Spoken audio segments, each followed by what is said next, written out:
It's reported that up to 73% of us have a strong fear of public speaking. For many years, this was me. I avoided anything that even remotely resembled public speaking. The thing is, though, that it finally dawned on me that the only way that I was going to improve my skills was to get out and talk, and that avoiding public speaking was never going to allow me to achieve these goals. Now, I'm very much still a work in progress, but today I want to share the 3 things that I believe helped me to overcome some of the fears that I was feeling, and to help me on my journey towards becoming more comfortable talking in public. Make sure you stick around to the end as well, because I don't only want to share my experience, I want to show you how you can apply these to your own goals. G'day, Paul here. This channel is all about helping you take confident action towards your goals. I'm not sure how you guys feel, but over the last few years, as we've moved towards more service-orientated industries, the need to be able to talk clearly and to be confident in getting our message across has become more and more necessary. I can remember quite a few years back when I started my first jobs in the corporate world, being asked to present a couple of slides in a team meeting to my own team. I can remember the feeling that came across me was of absolute crippling fear. The thought of firstly putting slides together and then getting up and presenting them was, the fight-flight response really kicked in, and it was almost like I wanted to avoid this thing at all costs. Fast forward to now, and I've been able to really overcome some of the challenges that I had towards getting up in public and talking confidently. And today I want to share the 3 things that I believe have been most important to me in terms of getting to where I am today. The first thing that helped me was really understanding that whenever we learn a new skill, it's not always going to be easy. With public speaking being one of the most feared things that we can do, it's only natural that there's going to be an element of fear and emotion that pops up when we're exposed to doing this thing. The emotions that come up are real to us, there's no doubt about that, but trying to avoid them will only result in us not developing the skills that we want to develop. So if we have highlighted public speaking, for example, as a skill that we want to develop and something that we want to move towards, the only way that can happen is by giving ourselves permission to do the thing. We're going to have to accept the emotional responses that come up. We're going to have to pick challenges and tasks that are just enough outside the comfort zone that allow us to confidently be able to find a way to do the thing that we're looking to do. But here's the thing is that each time we do something outside of our comfort zone, each time we practice these skills, they become more comfortable to us. And over time, and it does take time, over time, getting up and talking in front of people to a certain extent does come within the comfort zone, or certain elements of it do anyway. So point number 1 that I think is hugely important is just accepting and acknowledging that this journey isn't always going to be easy. The second thing that really helped develop this skill for me was continuing to build and maintain a positive mindset. So we've kind of accepted that there's going to be an element of discomfort that comes up in terms of embarking on the journey towards being a competent public speaker. But that doesn't necessarily mean that because there's discomfort, we need to have a negative mindset. Quite the opposite, actually. I really do believe that we have a choice in how we approach the activities that we have.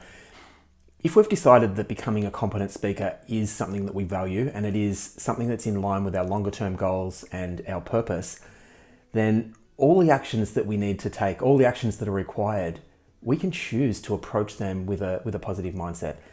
So, in a lot of ways, this involves acknowledging the fear or the emotional response that we have when we're thinking about the activities we're about to embark on, but almost deciding within ourselves to take positive, courageous action to bring our fear with us and to commit ourselves to doing what's required towards taking steps to the goals that we've set ourselves. For us to choose discomfort over comfort, and it is choosing discomfort over comfort, it's probably a more comfortable option to not take these activities in a lot of instances. But for us to choose that discomfort, it really needs to be aligned with our purpose, and we need to be able to find the positives in doing these things that we potentially are going to find challenging. So second point really is continue to develop that positive mindset towards taking the actions that you've committed yourself to. The final thing that I had to do in terms of developing my skill and confidence as a speaker was to make a conscious decision to seek out as many opportunities as possible to practice these skills. Once we've owned and accepted that the journey isn't always going to be easy, we've tried to cultivate that positive mindset. The last piece is to practice as often as you can. Confidence comes from our ability to be able to perform particular skills, and the only way we can develop our confidence in a skill is by repeatedly practicing it over and over again. And this does take time. Whether it be talking in groups of friends, opportunities to talk at work, in team meetings or presentations, local groups or clubs, think outside the box and seek out as many opportunities as you can to practice these skills. For me personally, I decided to join a local Toastmasters group, which is a public speaking group that can really help develop these skills. Along with the opportunity to practice talking on random topics and prepared speeches, it gives you the opportunity to get feedback on your progress, and there's a wealth of learning materials in their program there. So whether it be Toastmasters or something similar or anything else, just get yourself out there and practice these skills as often as you can. Now, I mentioned at the start of this video that I wanted to share a bonus that can help you apply these 3 things that have really helped me develop my public speaking and help you sort of work out what your goals should be in terms of your journey. Now, when I started on this journey myself, I was trying to be something I wasn't. I was trying to be perfect. I was trying to be the perfect public speaker. I was looking at everyone else around me thinking that that's what I wanted to, or that's what I needed to be. It took a very long time to realize that what I was actually looking for was a way to be comfortable and to be able to just be myself up in front of people and communicate in a way that I do in other areas of my life. We all have the ability to be ourselves. In fact, no one can do us like we can. We also have most of the skills that we need to be a great public speaker already. If you can apply these 3 points and set yourself a goal of becoming the best version of yourself, not trying to be anything that you're not trying to be anyone else, then challenge yourself to get out and practice these skills and get up at every opportunity to develop this skill and develop this goal. You're going to see fantastic results in no time. That's all for today. I hope you've received value.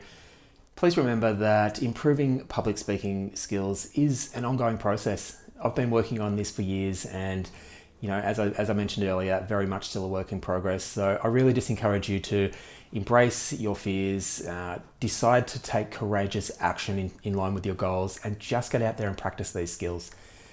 If you're enjoying the content, please think about subscribing. It really does help the channel.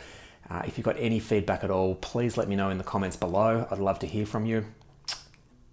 Behind public speaking and the fears that we have, if you're looking for somewhere to look at next, I did a video a while back on fears and how to overcome them. I did go into a little bit more detail there, so I'll leave a link to that episode at the end of this episode here. But yeah, really look forward to chatting again soon. Bye for now.